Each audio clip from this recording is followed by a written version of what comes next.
transmisión, que será vista en directo, se realizará a través del canal de YouTube del Ministerio de Economía y Finanzas y también por los canales de Presidencia, de YouTube y de Vera TV.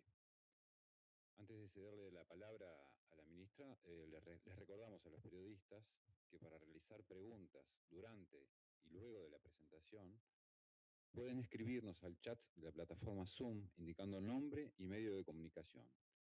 Muchas gracias. Ministra, cuando usted lo disponga. Muy buenos días para todos. Queríamos compartir abiertamente cuáles han sido los resultados fiscales en el 2020 y aprovechar esa oportunidad para ver cómo nos situamos en este momento y cuáles son las perspectivas desde el punto de vista macroeconómico para nuestro país. Queremos hacer hincapié en tres aspectos principales.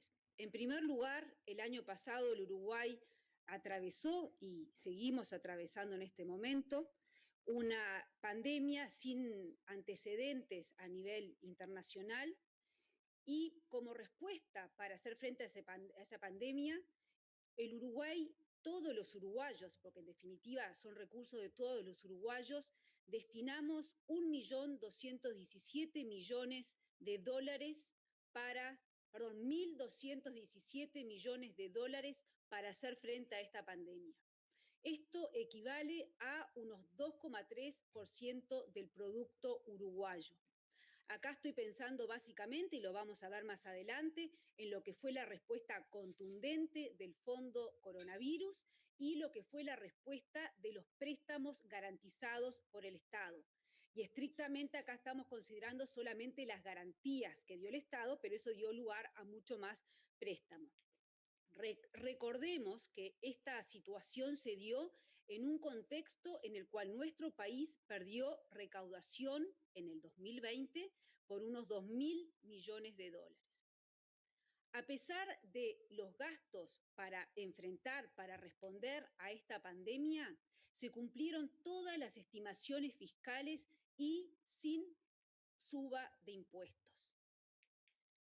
¿Qué es lo que tenemos para adelante? Y esto sería la tercera parte de nuestra presentación. Mostrar la persistencia del apoyo de la política económica. Como decía al inicio, la pandemia no terminó el 31 de diciembre del 2020 y por lo tanto la señal claramente es que vamos a seguir apoyando el combate a la pandemia o el transitar esta última etapa de la pandemia. Finalmente, compartir con ustedes que tenemos en el horizonte algunas señales alentadoras y que esto nos lleva a pensar que lo peor habría quedado atrás y compartiremos con ustedes cuáles son nuestras estimaciones de producto y la respuesta fiscal concordante. Empezamos entonces la primera parte de la presentación repasando cuáles fueron las medidas de apoyo en el 2020 durante la pandemia. Aquí lo primero que compartimos es lo que fue los gastos que se hicieron a través del Fondo Coronavirus. Recordemos que esto fue un fondo votado unánimemente por todos nuestros legisladores y nos pedía el fondo, el último artículo nos pide rendir cuenta una vez que culmine la emergencia sanitaria. A pesar de eso, todos los meses, en ocasión de la de los resultados fiscales que publicamos, hemos estado en una hoja particular dentro de esa planilla presentando mes a mes cuáles son los gastos que hemos destinado al fondo COVID. Lo que hacemos ahora es mostrar todos los gastos destinados a hacer frente a la pandemia durante el 2020. De esa manera, presentamos que el MIDES destinó 144 millones de dólares. Esto está muy en línea con lo que presentamos en la exposición de motivos de la ley de presupuesto. En materia de salud se destinaron 48 millones de dólares. La licencia de la construcción, que fue uno de los convenios iniciales, si recuerdan, en Semana de Turismo, fue de 17 millones de dólares. Por seguro de enfermedad, hemos tenido erogaciones por 26 millones de dólares y aquí es algo menos de lo que pensábamos que se iba a necesitar para hacer frente al seguro de enfermedad. Claramente esto responde a que la pandemia no afectó sanitariamente en la magnitud que uno podría esperar al inicio cuando hacíamos estas proyecciones en la rendición de en la exposición de motivos, cuando presentábamos el presupuesto nacional. Las cifras mayores de egresos, de gastos, correspondieron a el seguro de desempleo que paga el Banco de Previsión Social, tanto por el pago de los seguros de desempleo a quienes tienen que recurrir a este mecanismo, como por la resignación de aportes, o sea, aquellos aportes que se dejan de realizar al Banco de Previsión Social. En total, y esto es bueno que tengamos un esquema y con una cobertura amplia de seguro de desempleo, y es para estas situaciones como la de la pandemia que necesitamos estos instrumentos que apoyen a quienes atraviesan una situación complicada en materia laboral. Y la respuesta, y ya lo veremos, fue muy buena de parte del sistema, que a su vez tuvo modificaciones. Y presentamos otros insumos por un total de 25 millones de dólares. Esto nos lleva a que el total de egresos del fondo coronavirus ascendió a 711 millones de dólares. Reitero, en línea con lo que habíamos presentado en ocasión de la exposición de motivos del presupuesto nacional, y reitero que estas son cifras que todos los meses se venían presentando cuando se publicaba a fin de mes el resultado fiscal del mes anterior. En este momento estamos colgando un enfoque distinto del fondo coronavirus, que es una rendición de cuentas detallada que el subsecretario Irastolza ha venido siguiendo, ha monitoreado este proceso a lo largo desde la creación del fondo coronavirus, y creímos que era oportuno presentarlo cerrando el 2020 y no tener que esperar a que salgamos de la emergencia sanitaria, porque obviamente cuando se presentó la ley del fondo coronavirus, los tiempos que manejábamos de la pandemia eran más acotados. Seguimos en pandemia, terminó el año 2020, nos parece bueno presentar claramente a la ciudadanía cada uno de los distintos rubros en los que se gastó en el fondo coronavirus. Aquí, si ustedes van a partir de cuando termine esta presentación, si van a la página web del Ministerio de Economía y Finanzas, va a estar colgada el detalle, que es bastante largo como para presentar en este momento, pero que queda a disposición de toda la ciudadanía. Cuando el 13 de marzo conocimos de que teníamos los primeros casos de COVID-19 en el país, inmediatamente se dio una respuesta para enfrentar esa emergencia sanitaria y para mitigar todos los impactos económicos y sociales. El 19 de marzo ya estábamos anunciando las primeras medidas que tienen que ver con el apoyo al sector productivo y muy particularmente con un foco en las micro, pequeñas y medianas empresas. Esto no se hizo solamente a fines de marzo, ustedes recordarán que teníamos quizás una vez por semana o quizás cada menos frecuencia, anuncios en donde íbamos estudiando con las distintas carteras involucradas la situación de cómo estaba impactando la pandemia, íbamos dando respuestas frente a este dinamismo de la crisis sanitaria en nuestro país. Tenemos, por ejemplo, que inicialmente se exoneró con el 40% los aportes patronales y personales para los meses de marzo y abril, para las unipersonales, los monotributistas y el monotributista social Mides. También muy inicialmente se aplazaron los vencimientos de los tributos de la DGI, también la propia Agencia Nacional de Desarrollo aplazó el cobro de los créditos que había dado, y el Banco Central en esos días, creo que también fue por fines de marzo, que sacó una comunicación que habilitaba extender el vencimiento a los bancos privados, el cobro de los préstamos de los bancos privados a quienes les habían dado préstamos. En materia de seguro de desempleo, reitero, esto fue un mecanismo que era el momento para usarlo y aún así, como comentamos en reiteradas oportunidades con el ministro Mieres, veíamos que en esta situación extraordinaria nos quedábamos atrás y queríamos proveer de mayores instrumentos para acompañar a los trabajadores y a las empresas de vuelta con el foco las más pequeñas.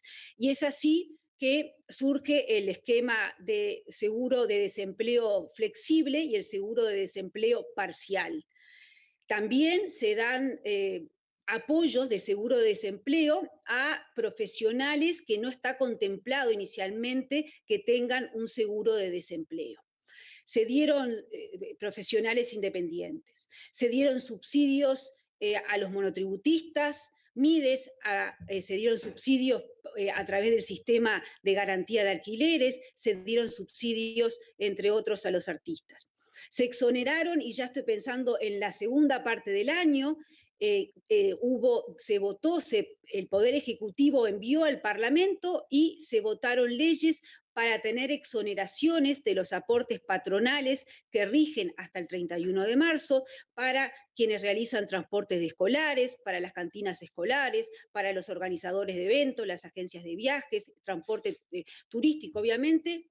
El sector turístico claramente está muy resentido y la decisión de dar prioridad a lo sanitario ha hecho que en este primer trimestre, obviamente, en materia de actividad, eso se va a sentir. Ya sabemos que se ha sentido, que se está sintiendo.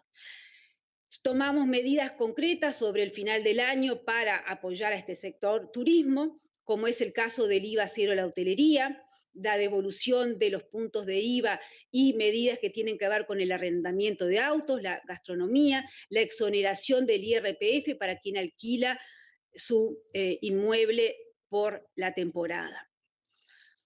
Se dieron, como dije al presentar el fondo COVID, medidas especiales para que haya una licencia especial al inicio de la pandemia al sector de construcción.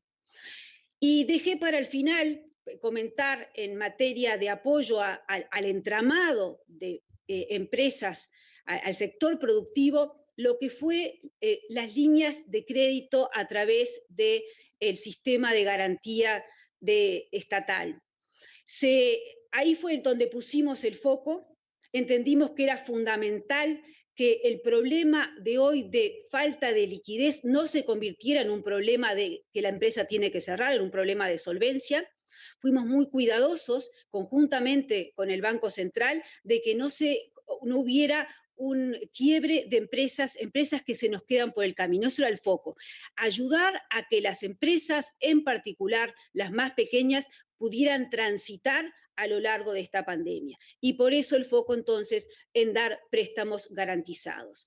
Junto a eso también se dieron particulares a las unipersonales y el Banco República dio créditos con condiciones más flexibles. Por otra parte, se apoyó particularmente a los hogares más vulnerables con un paquete de instrumentos que tienen que ver con lo social.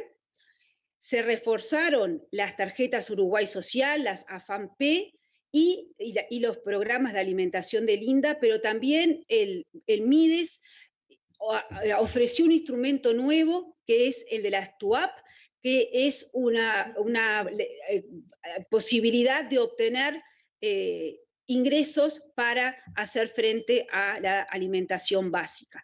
En algunos casos son canastas físicas, pero básicamente el instrumento es a través de un sistema electrónico, una aplicación. También se estableció que podían acceder al seguro de enfermedad las personas mayores de 65 años, eso era nuestra población que estaba en riesgo y por lo tanto, siendo un grupo de riesgo, aunque no estuvieran enfermos, se entendió conveniente de que se llegara al seguro de enfermedad estas personas.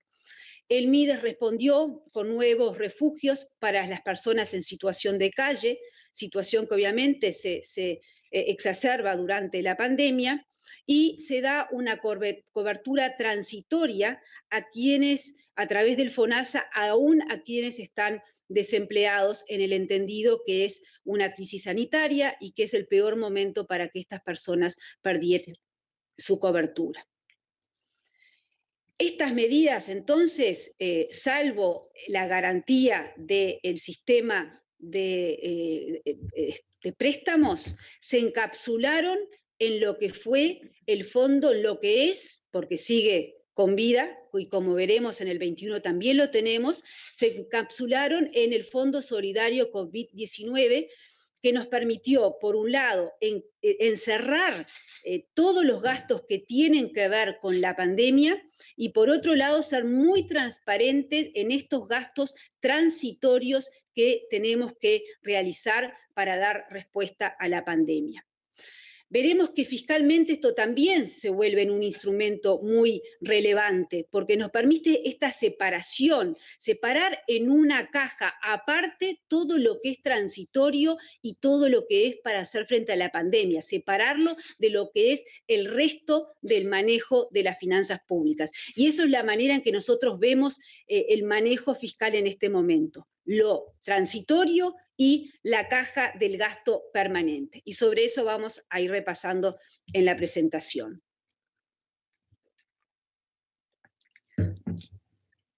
Hacemos un doble clic en lo que es el apoyo a la población más vulnerable, las transferencias sociales, como dije, los 3 instrumentos, las tarjetas Uruguay Social, las AFAMP y las TUAP, aumentaron el monto de erogaciones en estos instrumentos, y si lo medimos en la misma unidad para comparar, vemos que hubo un aumento de un 56% entre las transferencias que se destinaron en 2019 a través de estos instrumentos y las transferencias que se destinaron en 2020 con los mismos instrumentos, con la salvedad que el TUAP es un instrumento nuevo. En materia de cobertura de a cuántos beneficiarios llegan a estas transferencias sociales, también tenemos un aumento de un 40%, en el 2019 llegaba a 602.000 beneficiarios, y en el 2020 llega a unos 840.000, casi 841.000 beneficiarios. Acá estamos considerando como beneficiarios a los titulares y a los menores. Si a eso le sumamos otras personas que se encuentran en estos hogares de contexto vulnerable, llegamos a más de 1 millón de personas, 1.100.000 personas. Quisiera recalcar nuevamente el papel que ha tenido el seguro de desempleo. El seguro de desempleo, que nuestro país tiene muchísimos años, está creado para momentos como el que atravesamos en el 2020. Y la respuesta del seguro fue masiva, y aún a pesar de esa respuesta se le agregó a lo que es el seguro de desempleo tradicional el esquema especial que corresponde al seguro parcial y el seguro flexible. Básicamente lo que se intentó es que la economía siguiera funcionando, aunque sea a una velocidad diferente, que los trabajadores tuvieran la oportunidad de parcialmente trabajar y parcialmente acceder a este seguro especial. Este seguro se mantiene, también nuestro horizonte es el 31 de marzo. Si vemos qué es lo que sucedió con el seguro de desempleo en cuanto a las causales, por qué motivo se accedió a este seguro de desempleo, vemos que en la comparación del 2019 con el 2020, en este año, en el 2020, en el último año, la mayor parte, el 60% de los beneficiarios de seguro de desempleo lo hicieron accedieron al mismo por motivo de suspensión de sus tareas. Mientras que el año pasado, estoy un año para atrás, mientras que en el 2019 las 2/3 partes, el 66%, recurrió al seguro de desempleo por motivo de despido.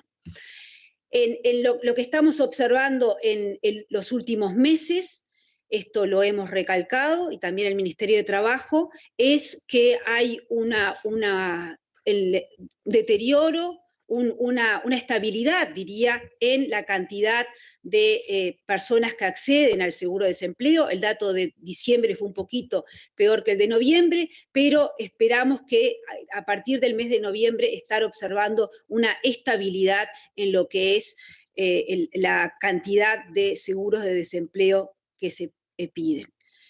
Y aquí de vuelta, este instrumento es muy valioso, lo seguimos revisando, la pandemia continúa y por lo tanto lo que se haga para apoyar al trabajador está bajo continua revisión. Y también aclararles que lo que estamos presentando, todo el esquema de seguro de desempleo, obviamente es para proteger al trabajador que está en la formalidad. También tenemos que proteger al trabajador que está en la informalidad y que es quien más ha perdido su trabajo. Porque, aunque parezca inicialmente contradictorio, la informalidad en el 2020 baja con respecto al 2019, con todas las salvedades que metodológicamente podemos tener, porque no se está realizando las mediciones de la misma manera. Pero sí, a grandes trazos, la informalidad está bajando, es porque los trabajos se están perdiendo básicamente en el sector informal. Y ahí también estamos dando respuestas. Paso ahora a lo que diría que fue la principal herramienta para proteger, para empujar al sector productivo, que fue el Sistema Nacional de Garantías a todas las empresas. Muy tempranamente, en marzo, salimos con el esquema de líneas garantizadas por el Estado para las pequeñas empresas. Es lo que llamamos el SIGA Emergencia. Sobre el final de año, sacamos una línea especial para atender al sector turismo y también para atender las empresas más grandes que no accedían por su alto nivel de facturación a el SIGA Emergencia, que tenía foco en las empresas más chicas. En total, en el 2020 se dieron crédito por casi 690 millones de dólares a todas las empresas, básicamente a través del SIGA Emergencia. Y si lo separamos en los distintos tipos de instrumentos, las empresas más chicas, lo que accedieron a través del SIGA Emergencia, obtuvieron créditos por 656 millones, las de turismo por casi 2 millones, las más grandes por 32 millones. Este total de 689 millones de dólares fue garantizado por fondos estatales que ascienden a 506 millones de dólares. Y este número de 506 millones de dólares es el que presenté inicialmente cuando decíamos que se respondió a la pandemia con 711 millones de dólares a través del Fondo COVID y 506 millones de dólares a través de las garantías del SIGA. Nuevamente, estamos hablando que la respuesta ante la pandemia fue contundente. Estos 1.217 millones de dólares a través del Fondo COVID y a través de este instrumento que estamos presentando de fondos garantizados.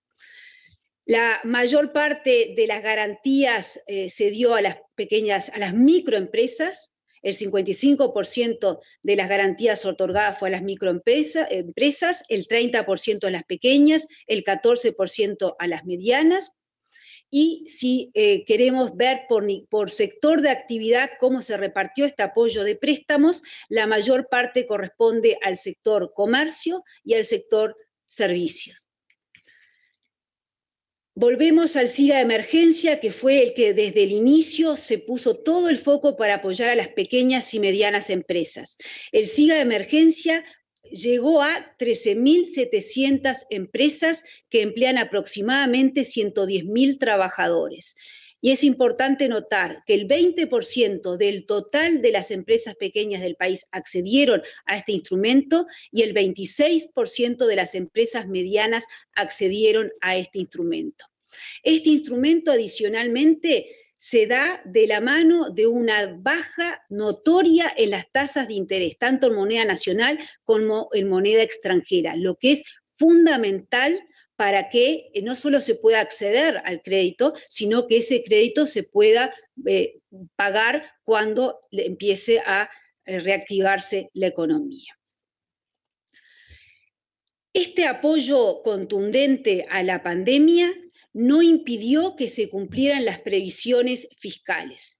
Se cumplieron todas las previsiones fiscales que estaban en la ley de presupuesto. Y esto es importante porque hacía mucho tiempo que en materia fiscal no se cumplían las estimaciones que realizaba el gobierno.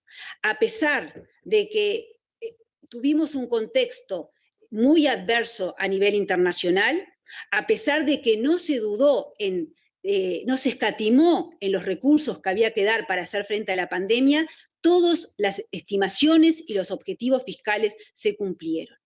En primer lugar, se cumplió con lo que era la estimación del resultado para todo el sector público global. Y aquí presento dos resultados, porque el Banco Central a fines del año pasado realizó concluyó luego de muchos años una nueva metodología para calcular el Producto Interno Bruto, y por lo tanto nos manejamos para compararnos con lo que nos habíamos puesto como meta con las dos cifras. El déficit fiscal de todo el sector público global en el 2020 fue de 6% del producto. Lo que habíamos estimado en la ley de presupuesto era 6,5% del producto con la metodología vieja, con lo cual, para compararnos con esa vieja metodología, corresponde presentar también el producto con la vieja metodología, y en este caso el déficit fiscal nos da 6,4% del producto. Es decir, el resultado de todo el sector público estuvo alineado, fue menor a el déficit que se estimaba en la ley de presupuesto.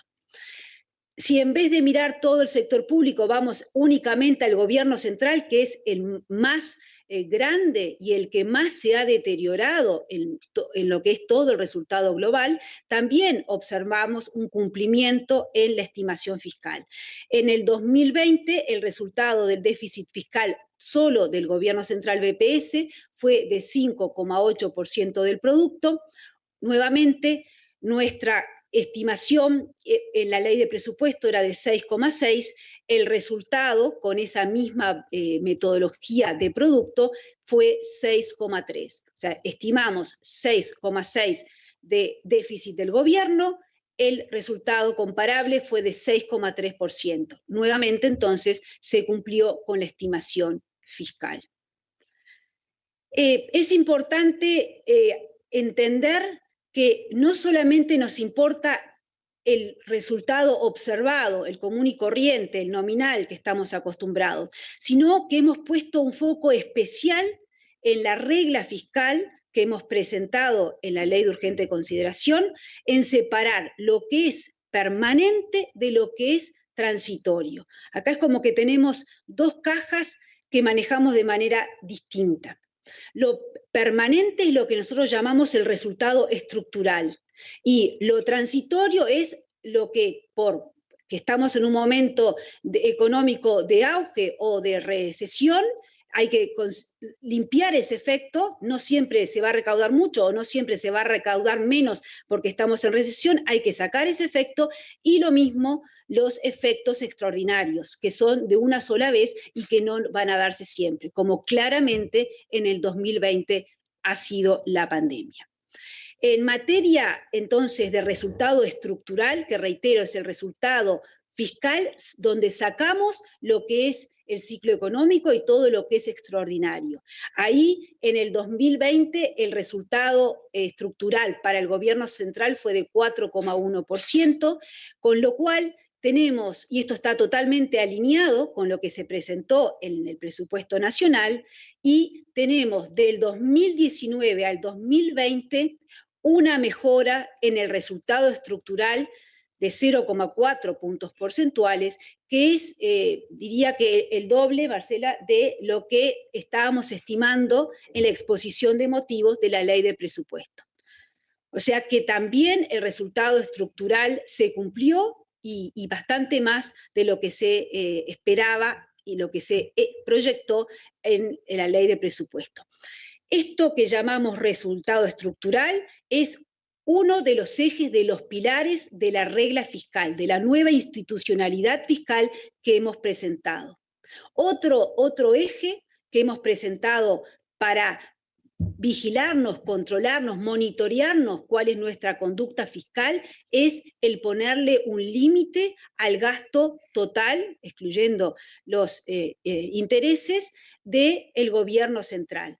Ahí presentamos el presupuesto nacional, que el tope al gasto tenía que ser el que está relacionado con el crecimiento potencial del producto. Lo estamos estimando, como pusimos en el presupuesto nacional, en 2,3%, y en el 2020 ese aumento de gasto cumplió también con el tope del 2,3%, porque fue 0,4%. Veamos ahora ese aumento del gasto, cómo fue la variación, cuánto aumentó en términos reales, es decir, descontando la inflación, en cada una de las distintas partidas. Y ahí observamos que en remuneraciones el total del gasto bajó 1,9%, los gastos no personales aumentaron 1,9%, las pasividades aumentaron 0,4%, las transferencias aumentaron 2,5%, la inversión, incluida las PPPs, bajaron 7,7%. Estas barras azules corresponden a todo el gasto del gobierno. Pero de vuelta, la lógica con la que operamos, con la que manejamos las finanzas públicas es: separemos de toda esta caja lo que es COVID y lo que no es COVID.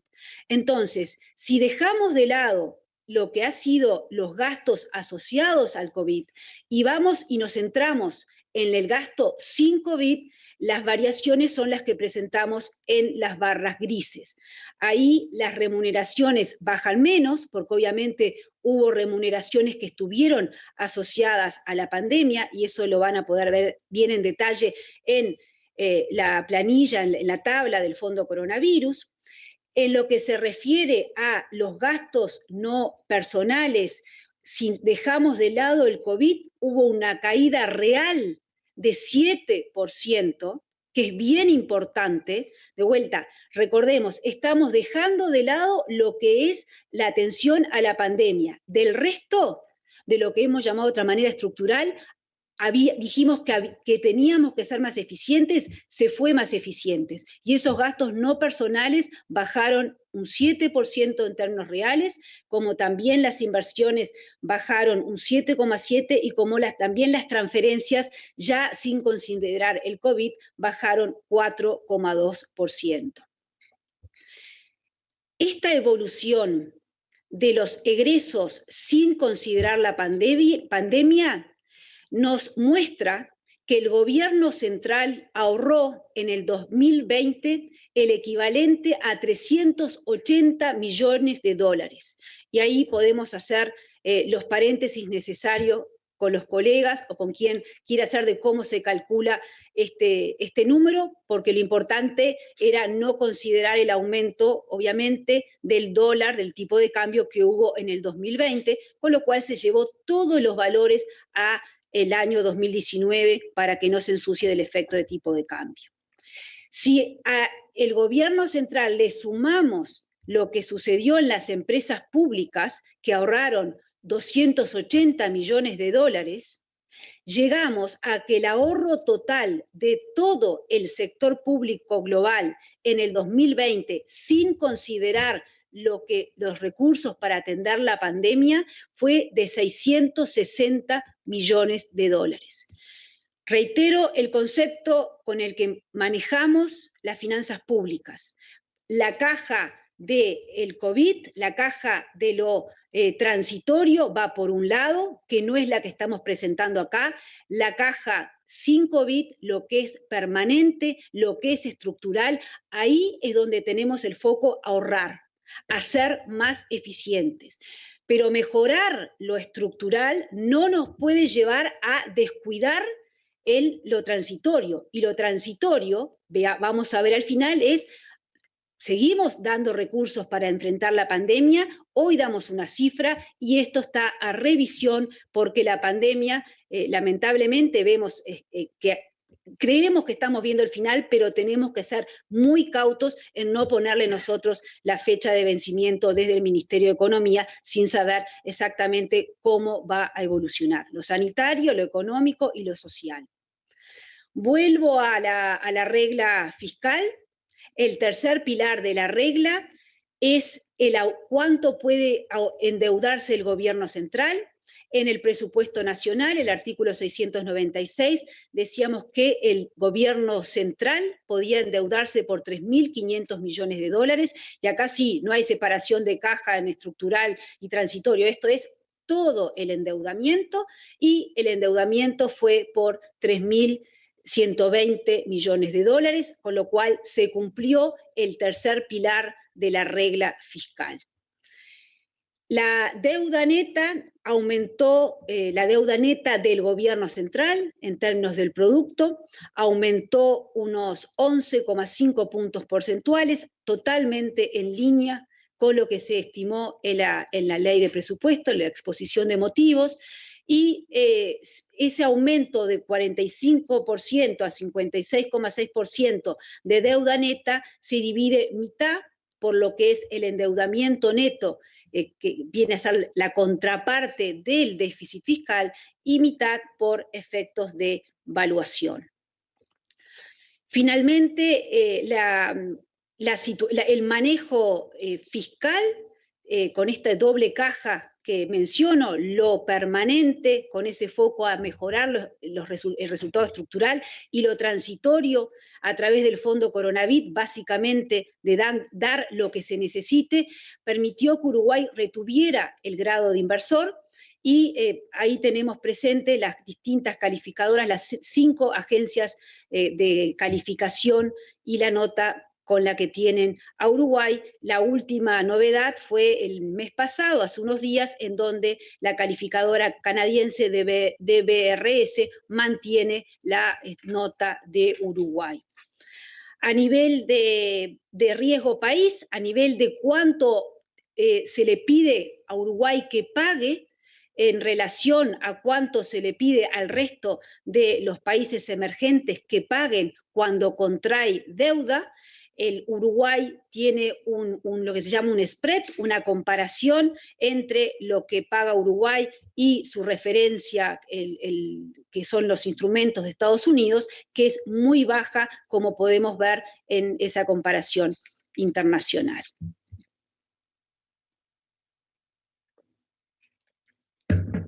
Finalmente, vamos a la tercera parte de la presentación que queríamos compartir hoy, de cuál ha sido nuestro balance del año y qué es lo que estamos viendo para adelante. Y no podemos dejar de comenzar con lo que es el contexto externo para ver cuáles son las perspectivas. Y ahí, en el contexto externo, tenemos señales positivas que tienen que ver con una tasa de interés internacional que vuelve a estar en niveles muy bajos como lo estaba hasta el año 2016, producto como respuesta de la pandemia.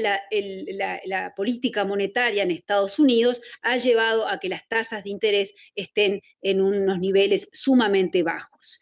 Si vemos qué es lo que va a pasar con el crecimiento de los países relevantes para Uruguay, luego de, obviamente, un 2020 en donde la mayoría de los países cayeron, China claramente es la excepción, en el 2021 se espera que haya crecimiento de parte de Estados Unidos, que China crezca más de parte de la zona euro, y nuestros vecinos también con las dificultades que tienen, pero se esperan que ambos, tanto Argentina como Brasil, estén en una situación más favorable.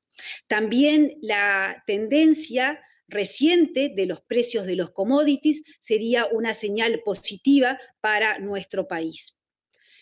En lo que ha sido el manejo de la pandemia de Uruguay en la comparación internacional, creemos que es relevante ver cuál ha sido el impacto sanitario, cuál ha sido el impacto en la salud de los uruguayos y a pesar de que sobre fin de año tuvimos el aumento de los casos positivos del COVID, en la comparación internacional Uruguay está bien parado, compara muy bien en lo que es la cantidad de casos totales por millón de personas y también lo que es el índice de letalidad, es decir, cuántos fallecidos hay por millón de personas. Es bravo poner un índice de esto, pero son indicadores que uno tiene que mirar para saber cómo está parado y cómo se está manejando en relación al resto del mundo.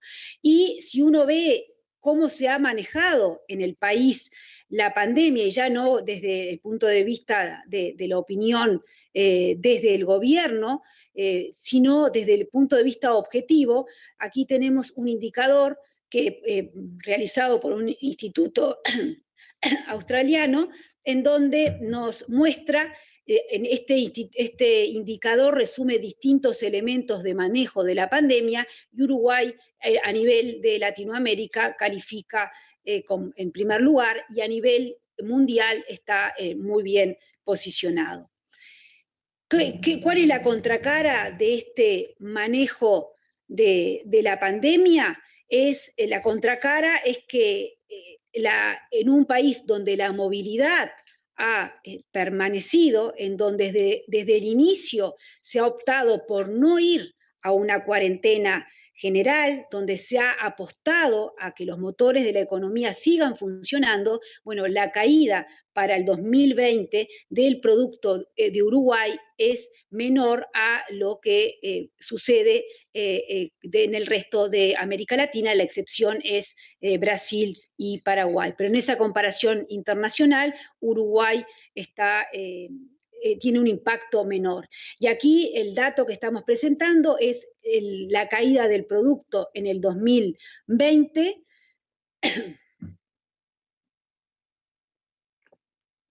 Sobre el final del año compartíamos que la estimación del producto iba a ser más en el entorno, con la vieja metodología, una caída del 4,5 en lugar del 3,5, y con la nueva metodología decíamos en ese momento que estaríamos en una caída del 5,5, y esos son los valores que estamos esperando para el 2020, que ya el dato que tenemos exactamente acá es el 5,8, más afinado y que corresponde también al dato que maneja el Banco Central.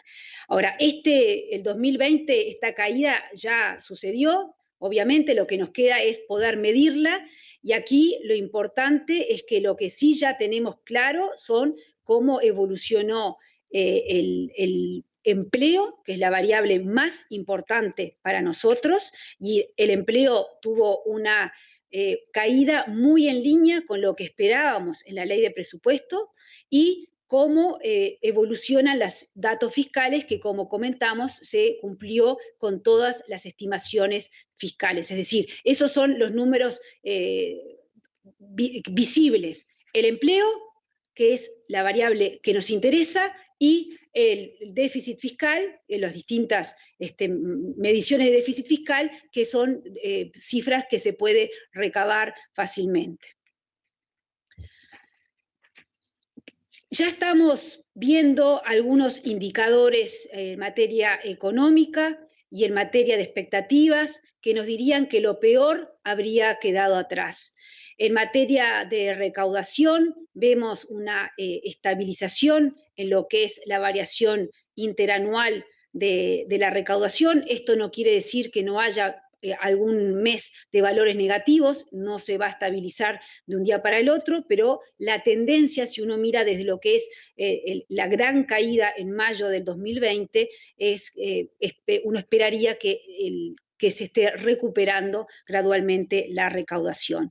Y a nivel de confianza del consumidor, también seguimos en esa zona de moderado pesimismo, algún mes peor que otro, pero también con una recuperación desde el punto más bajo.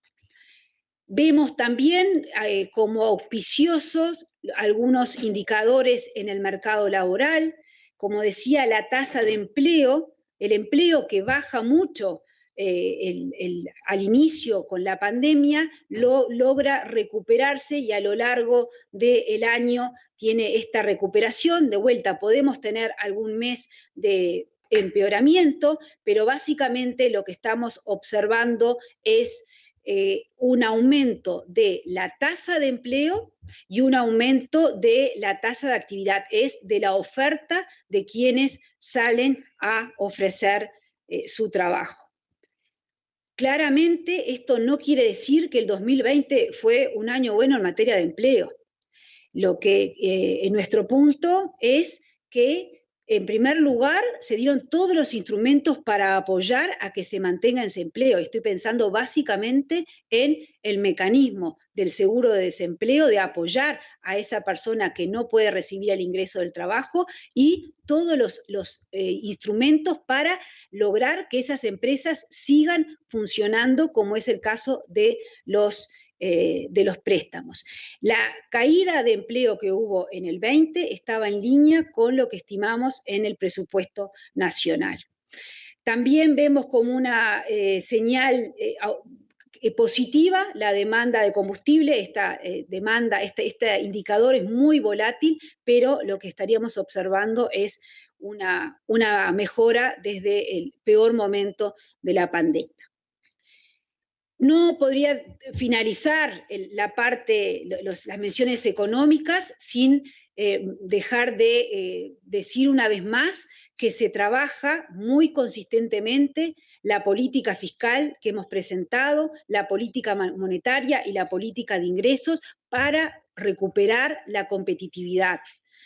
Aquí lo que estamos presentando en estos gráficos es el tipo de cambio real, en donde medimos la inflación de nuestros costos y la comparamos con distintos socios comerciales. Y del lado izquierdo, que tenemos nuestros vecinos, claramente hay una brecha importante entre el tipo de cambio real hoy y lo que sería el tipo de cambio real de equilibrio. Y sin embargo, si vamos a los países que tienen una estructura productiva similar a la nuestra, como Australia y Nueva Zelanda, o si comparamos con Estados Unidos, ahí vemos que hemos experimentado una mejora en el tipo de cambio real. Esto se sigue trabajando, y para mejorar la competitividad, para mejorar esta medida de tipo de cambio real o cualquier medida de tipo de cambio real, lo que hay que hacer es trabajar y avanzar en temas estructurales, como estamos haciendo, y trabajar con esa consistencia entre la política monetaria, la fiscal y la de ingresos. De parte de la política fiscal, es importante lo que veníamos diciendo, seguir mejorando el gasto estructural, seguir conteniendo el gasto, porque mayor gasto se va a reflejar en un deterioro del tipo de cambio real. Y eso no queremos, porque a la larga es lo que termina impactando en el empleo. Quisiera compartir que lo que ha sido nuestra posición en materia de atracción, de movilización de inversiones a lo largo del 2020, diría que trabajamos en distintos andariveles mientras se daba respuesta a que los motores de la economía sigan funcionando, mientras se daba respuesta en lo social y en lo sanitario a la pandemia, se trabajaba en modificar la normativa que tiene que ver con la atracción de inversiones, y los resultados hasta el momento son que en el 2020 hemos recibido proyectos de inversión por un total de 1.570 millones de dólares. Esto corresponde lo grueso de esto corresponde a proyectos que se presentan a través de la COMAP. Estamos pensando en lo que fue el proyecto inicial, transitorio, y luego algunos elementos que se agregan con componentes sectoriales y componentes que tienen que ver con la generación de empleo. A fines de septiembre se da este segundo decreto. El grueso de las inversiones es de la COMAP. Tenemos que agregar también las inversiones que vienen de las grandes construcciones económicas y las inversiones que vienen de la vivienda promovida. Si tomamos estos proyectos que tienen que cristalizarse, ¿verdad? Estos son los proyectos que recibimos que tienen que cristalizarse concretamente en proyectos, pero si tomamos estos estudios que se han presentado y vemos la generación de empleo, por qué sectores estaría, vemos que las 3/4 partes del empleo que generarían estos proyectos está en el sector comercio y servicio. A la vez que se trabajó en la atracción de inversiones, desde el inicio se avanzó en la agenda de reformas estructurales. Y ahí recalcamos el primer hito, que es la ley de creación del Fondo Coronavirus, que creo que es un hito, como dije, esto fue votado unánimemente por el Parlamento, habla de que todo el sistema político estaba a la altura de las circunstancias, pero esto claramente nos permitió, por un lado, asegurar a la ciudadanía todo lo que se necesite para la pandemia va a estar, lo social, lo sanitario, lo económico. Y ese es el caso que seguimos presentando porque la pandemia sigue en el 2021. Y por otro lado, logramos encapsular esos gastos por fuera del resto del manejo fiscal. Entonces, nos permite mostrar que hay un apoyo incondicional a la pandemia y por otro lado, separar esta caja de la caja del resto del manejo fiscal que sí tiene que ir mostrando esta mejora estructural. Cuando seguíamos discutiendo y todavía un poco, no sé si sorprendidos, pero sí muy activos en ver qué medidas tomar por el fondo COVID, y recordemos que aquí no había manuales, no había protocolos, aquí todo el mundo a la vez estaba viendo qué medidas sacar para apoyar la actividad. Bueno, en el medio de esa discusión, el 23 de abril se envía la ley de urgente consideración al Parlamento, queda promulgada el 9 de julio, y aquí tenemos un mojón bien importante de reformas estructurales para adelante. Y creo que es bueno destacar que la pandemia no nos impidió ver que había que poner bases para seguir trabajando en lo estructural. Menciono algunos de los elementos que aparecen en la ley de urgente consideración. De vuelta, un foco muy especial en las pequeñas empresas. Hay una modificación, se modifica, se autoriza al Poder Ejecutivo a que realice una modificación tributaria de manera que las empresas más pequeñas dejen de pagar impuestos, un monto fijo, lo que llamamos el IVA mínimo, y que pasen a pagar sus impuestos de acuerdo a lo que realmente facturan, y a su vez quienes le compran a estas pequeñas empresas y son contribuyentes de IRAE pueden descontar ese gasto, que esto había sido un pedido de muchas empresas pequeñas en Montevideo, pero particularmente cuando uno recorría todo el país. En esta ley de urgente consideración se presentó la nueva institucionalidad fiscal, la nueva regla fiscal que presentamos en el día de hoy. Se dio un foco especial en el mercado de combustibles, que debe mejorar con el objetivo de que baje el precio de los combustibles. Se dio un foco especial a la reforma de la seguridad social. Se creó el comité de expertos sobre fin de año y se sigue trabajando en ese sentido. Luego tenemos a mitad de año, el 31 de agosto, se envía la ley de presupuesto nacional para este periodo, que se promulga a fines de diciembre, y ahí se implementa lo que se diseñó de institucionalidad fiscal en la ley de urgente consideración, se implementa. Se le pone los números correspondientes y se termina de cerrar estos 3 pilares fiscales que decíamos, y esto obviamente que va avanzando. Estamos en una etapa de llamar a la creación de los comités externos fiscales, tanto el de expertos como el comité fiscal asesor, pero se va avanzando en estos mojones que se puso de nueva institucionalidad fiscal. También la ley de presupuesto tiene elementos que tienen que ver con una mejor gobernanza de las empresas públicas, y también en la ley de presupuesto tenemos un foco particular en el tema medioambiental a través de un artículo en donde mostramos que desde lo económico, porque obviamente que hay todo un capítulo anterior que es la creación del Ministerio de Ambiente, pero me estoy refiriendo a lo económico. Desde lo económico se internaliza el cuidado ambiental en la política económica, y así se escribe en blanco y negro en el presupuesto. Obviamente que estas reformas siguen su curso y que hay elementos nuevos que estamos discutiendo y que estaremos presentando con ustedes próximamente. Pero nada de esto ha acabado, sino que son las bases de reforma. Bueno, las reformas estructurales no se logra de un día para otro, sí era urgente empezar a llevarlas adelante. Para este año, y con los indicadores auspiciosos o positivos que presenté inicialmente en esta última parte, estamos esperando que la actividad vuelva a los niveles pre-COVID en el tercer trimestre del 2021. Para todo el año 21 estamos esperando un aumento, un crecimiento del producto de 3,5%.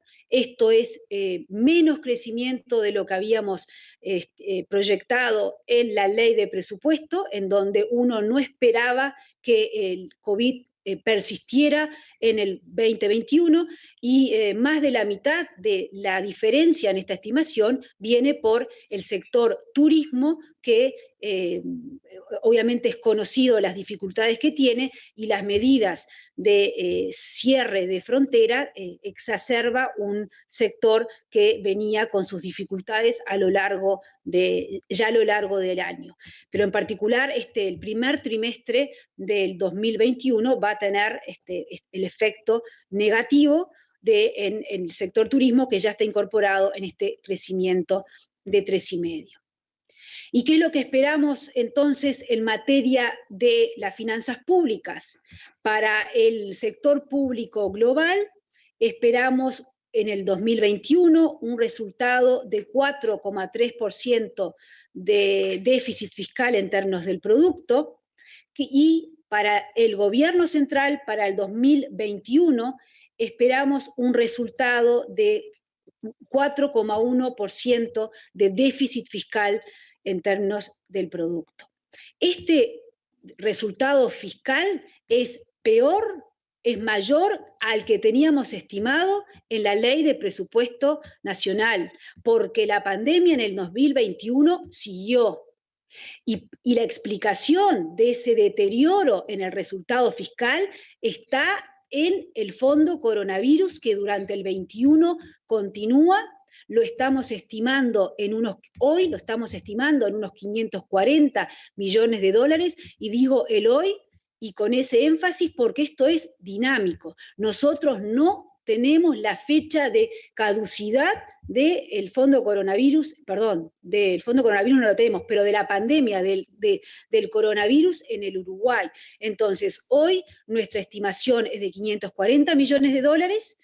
Lo importante y la certeza que tiene que tener toda la ciudadanía es que si se necesita más para atender lo social, lo económico, lo sanitario, los recursos ahí van a estar, y por eso es que tenemos este deterioro en materia fiscal. En la barra que presento en el 2021, vemos que a la barra azul, que es el resultado del gobierno central, el resultado observado común, se le agrega algo que no teníamos en la ley de presupuesto, que es la barra naranja, que es esta caja particular aparte del fondo coronavirus para hacer frente a la pandemia. En materia de regla fiscal, el primer pilar dijimos que era el resultado estructural. Continuamos con la mejora del resultado estructural. Vuelvo a la caja de lo permanente y lo separo de la caja de lo transitorio. Lo permanente tiene que seguir mejorando. En el 2020, en lo permanente, se logró un ahorro de 600 millones de dólares.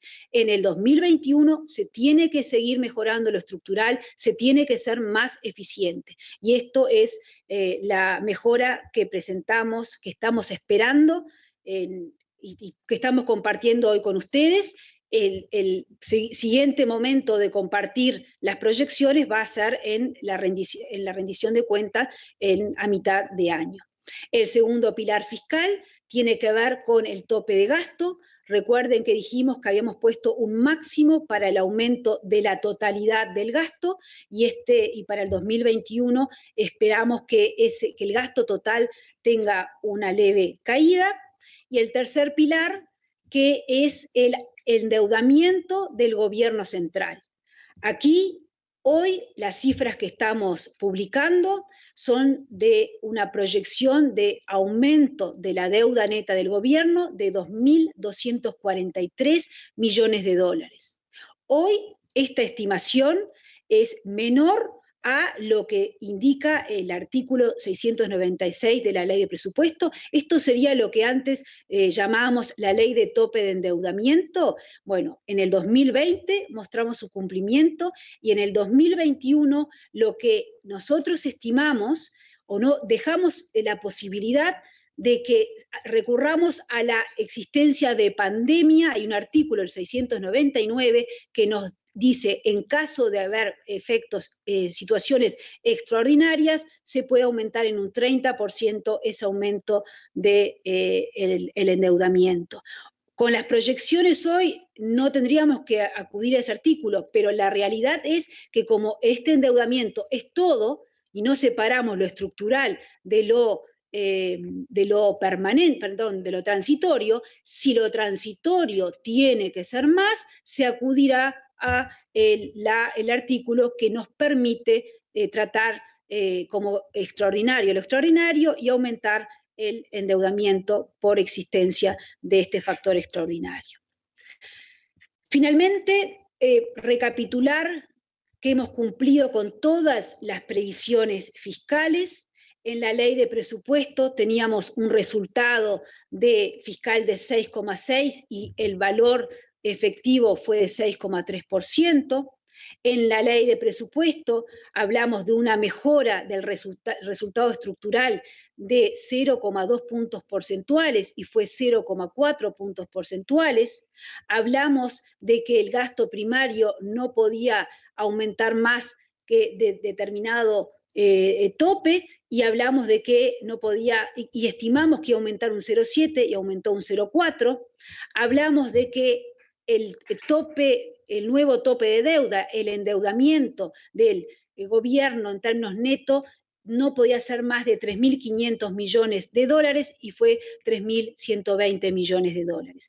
Y agregaría a todo este cumplimiento en materia fiscal el cumplimiento de lo que presentamos en la ley de presupuesto en materia de inflación. Se presentó para el 2020 un 9,5% y fue levemente inferior.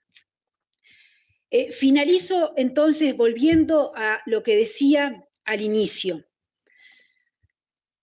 La pandemia nos dejó en una situación en donde había que responder rápidamente con todos los recursos necesarios para hacer frente a las necesidades sanitarias, a las necesidades sociales de los grupos más vulnerables y las necesidades económicas para que los motores de la economía seguían funcionando. Lo hicimos así en el 2020, se respondió con el Fondo Coronavirus. Vamos a seguir respondiendo en el 2021, vamos a continuar con todos los apoyos que sean necesarios para seguir transitando la pandemia, lo que nos queda de la pandemia. Desde la política económica se va a seguir transitando, apoyando para que se transite en la pandemia. Esta separación de la caja del manejo estructural de la caja de lo transitorio es bien importante para entender cómo vemos nosotros la situación.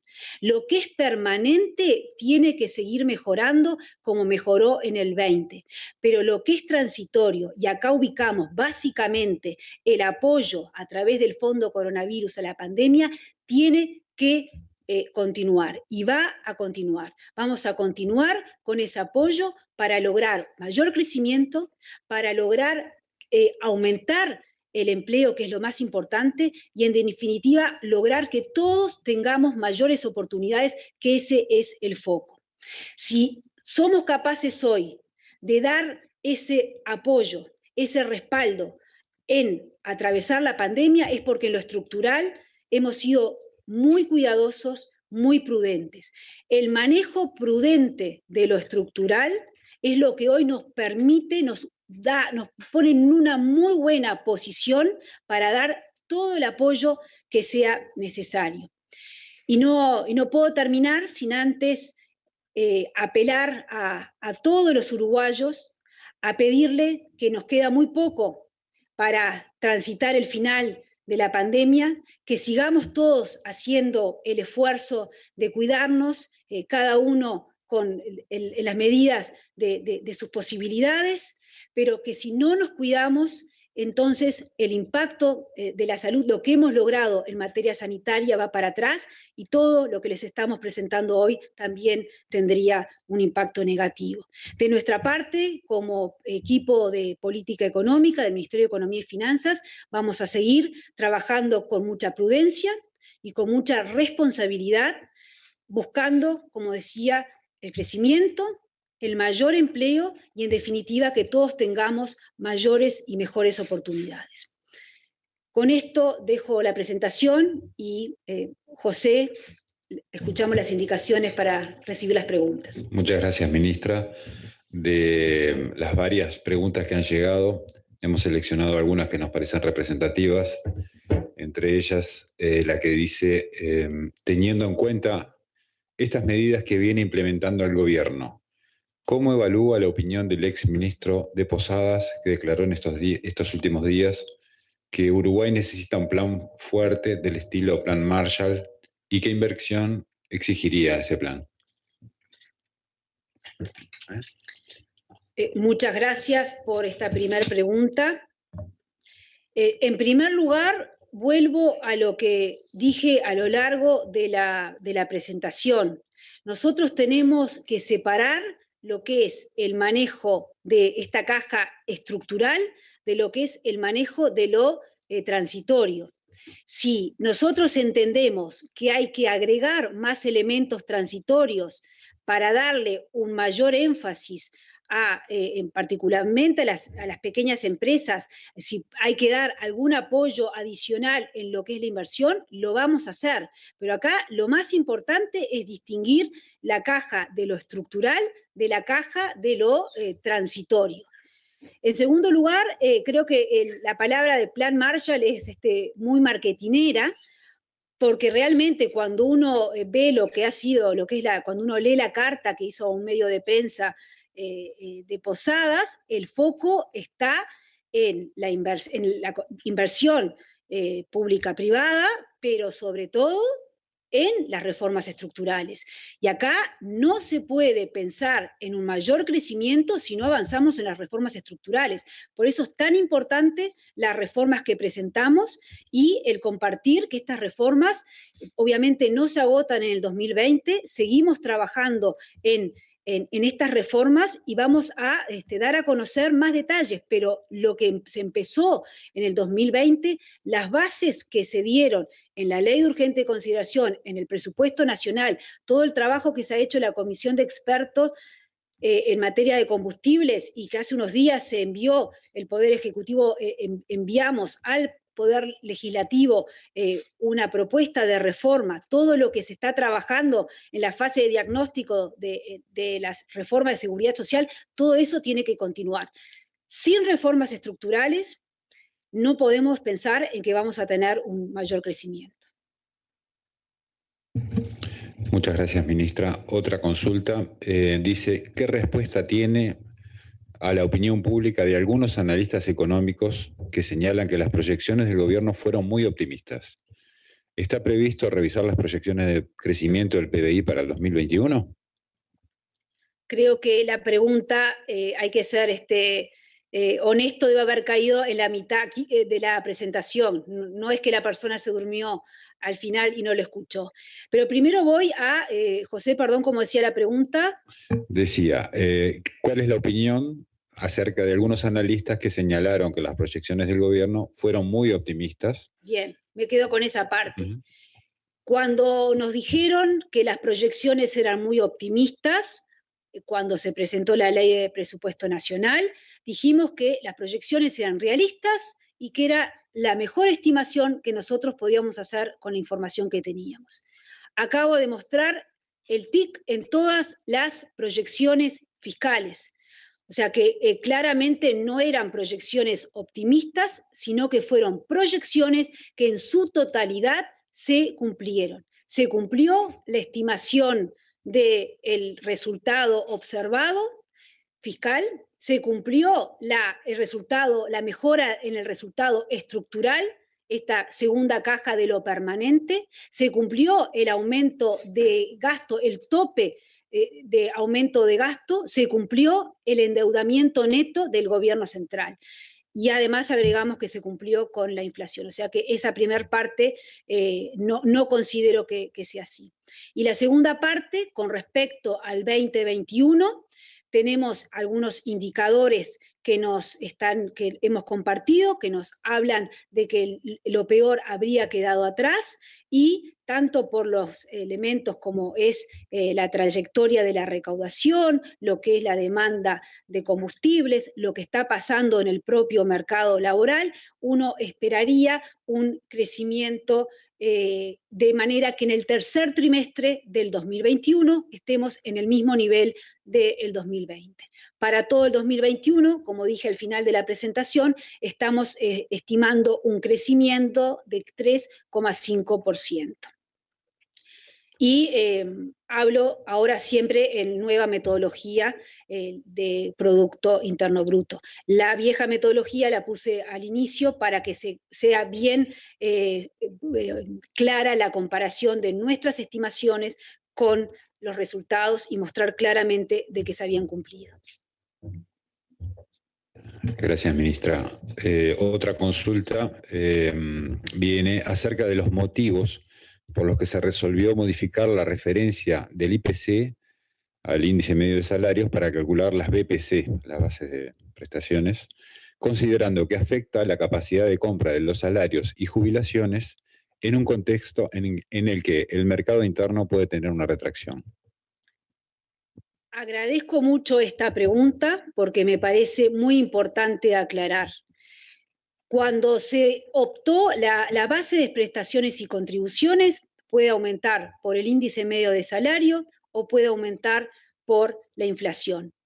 Se optó porque aumente, porque se modifique por el índice medio de salarios, porque esto es lo que nos permite mantener la contribución tributaria del IRPF. No se recauda ni más ni menos. En promedio es totalmente neutral, se recauda exactamente lo mismo. Para quien gane el promedio, para aquel cuyo salario aumentó lo mismo que aumenta el índice medio de salario, está exactamente en la misma situación. Por eso hablo en promedio. Por supuesto que el salario de cada persona puede aumentar más o menos que el índice medio de salario. Pero me parece fundamental aclarar este punto. Se optó por modificar la BPC por el índice medio de salario porque de esta manera la carga impositiva se mantenía absolutamente igual, no se aumenta la recaudación fiscal con esto. Y en promedio las personas pagan exactamente lo mismo. ¿Nos gusta de que haya un IRPF? Bueno, creo que ese IRPF, lo hemos dicho varias veces, más que si nos gusta o no nos gusta, nos encantaría que tuviera más deducciones y nos encantaría de que se pueda pagar menos impuestos y que esté más asociado realmente con los ingresos del hogar y no con el salario. Pero no es algo que nosotros podamos mirar ahora y sí nos pareció prioritario que mantener de vuelta la carga impositiva de ese 35% de los trabajadores que pagan el IRPF, mantener esa carga impositiva, porque tenemos que hacer frente a todos estos gastos que estamos diciendo. La pandemia no terminó en el 2020. La pandemia continúa en el 2021. Vamos a seguir con toda la responsabilidad necesaria atendiendo las necesidades, pero no podemos ignorar de que tenemos que mantener ese gasto y en esa elección se optó por mantener exactamente la misma recaudación que se tenía en el año anterior. Gracias, ministra. La siguiente dice así. La ministra mencionó un ahorro total a nivel del Estado en 2020, fuera del tema COVID, de 660 millones de dólares. ¿Esto hace que se mantenga la promesa de campaña de un ahorro de 900 millones de dólares como meta? Porque a mitad del año pasado se había hablado de abandonar ese objetivo por la pandemia. Yo creo que acá no se trata de agarrar el cartel de los 900 millones de dólares y morir con el cartel. Aquí el compromiso claro es de continuar con la mejora estructural, pero esa mejora estructural no nos puede hacer ignorar de que estamos con la pandemia. Haber ahorrado en el 2020 660 millones de dólares es una cifra bien importante. Y esa cifra, como dije al final de la presentación, es lo que nos posiciona muy bien para poder hacer frente, para poder gastar en lo que sea necesario para atravesar la pandemia. Entonces, creo que la discusión no es 900 o ahora en el 2021 vamos a agregar otro número para agregarle a 660 y llegar a los 900. Aquí, más de una vez he dicho, nosotros no estamos enamorados de los números. Nosotros lo que tenemos son conceptos, son comportamientos, y el comportamiento, la conducta fiscal que estamos teniendo es de seriedad y mejora en lo estructural para poder hacer frente a la pandemia, a lo transitorio. Creo que ese es el gran mensaje. Y claramente lo que hemos presentado para el 2021 muestra que el resultado estructural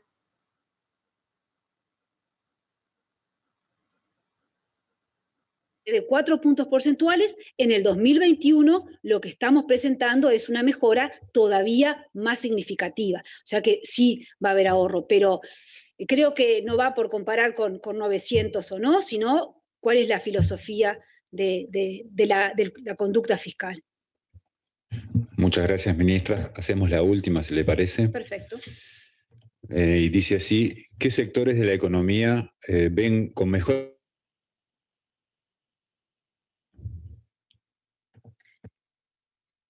Claramente hay sectores que se han resentido menos, como es el caso del agro, y lo que uno tiene que hacer ahora es apoyar a todos los sectores. Y por eso lo que presentábamos de los préstamos que se ha dado es básicamente en el sector comercio y servicios, que son los sectores que han quedado atrás.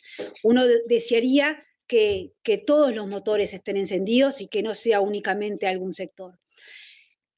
Creemos que el agro va a ser uno de estos motores que está funcionando, la construcción está funcionando y el deber nuestro es igualar la cancha para todos, que ningún sector quede atrás y que aquellos que tienen más dificultades, como claramente es el sector turismo, dentro del sector servicios, tenga un apoyo adicional, como lo ha tenido y lo hemos presentado en el día de hoy, para que pueda ponerse también en funcionamiento y reitero, sean todos los motores de la economía y no solamente algunos. También, si lo vemos ya no por sectores de actividad, sino lo que los economistas nos gusta ver como por el lado de la demanda, estamos con mucho foco en lo que son las exportaciones, en una mejora en las exportaciones de bienes y de servicios, y la semana pasada ustedes escuchaban lo que fue la postura clara del presidente de la República junto con el canciller de buscar esta flexibilización del Mercosur para llegar a mejores mercados. Dentro de estas reformas estructurales que estamos manejando, también hay una agenda que tiene que ver con lo internacional y que tiene que ver con llegar a más mercados y en mejores condiciones, de manera que se puedan reactivar también las exportaciones. Bueno, damos así por finalizada la presentación y la conferencia de prensa. Agradecemos a las autoridades, a quienes nos siguieron a través de los canales vía internet. a los periodistas y a todos quienes hicieron posible esta transmisión. Muchas gracias. Muchas gracias a todos. Muy buen mediodía.